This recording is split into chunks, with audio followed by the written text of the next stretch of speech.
pump on, you can see that the tray is now flooding, and we're going to test our pH and adjust the pH if need be. You're going to wait for this water level to get up right about here, and once it starts going back down, we'll know we have a good mix of our fertilizer. And remember, these fittings adjust. If you want to increase the flood level, you can simply either take them off. So in this case, if we take our flood drain fitting off, it's going to decrease the flood level. So these fittings simply unscrew, and you can see you have micro adjustments there as far as your pH. So what we're doing right now is simply just getting the water to mix up. I'm going to put this back on so it goes and floods all the way to the top.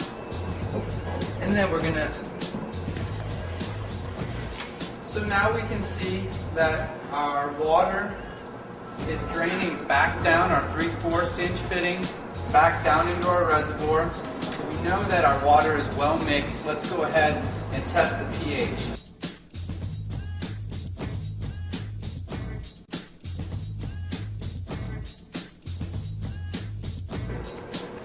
When we're testing our pH, we go ahead and fill our pH test kit vial halfway full.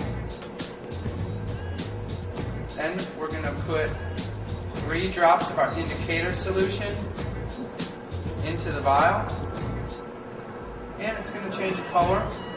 Go ahead and shake it, take your indicator solution and compare it, and in this case we're right at 6, so we will not need to change our pH.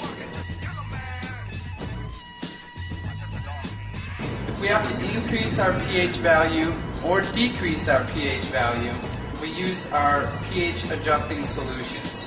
The thing you want to be a little bit cautious of is some of these solutions tend to be very caustic or acidic in nature, and they can tend to burn. If you get some on your hands, you want to be certain to flush with water or follow the medical instructions on the side of the bottle.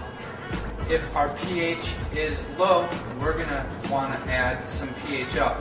And you simply do this by taking a couple of drops, putting it in the reservoir, probably not more than 3 or 4 drops, let the water circulate around, and then retest your pH. And the same if your pH needs to come down. And in this case, we're going to retest our pH, and we can see that the pH has come up a very little bit, but is more in the range of 6.5. And remember, on a general rule of thumb, you want to be between 5.8 and 7. Once again, it depends on what you're growing, so know your plant's pH value and where it should be at. If you're wondering what the organic grow room or the hydroponic grow room looks like, this is it. This is what you see.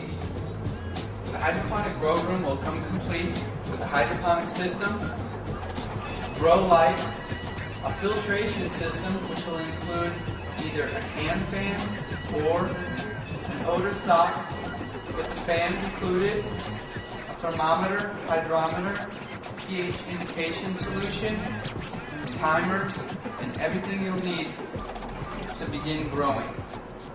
If you need fertilizer or media, those are sold separately.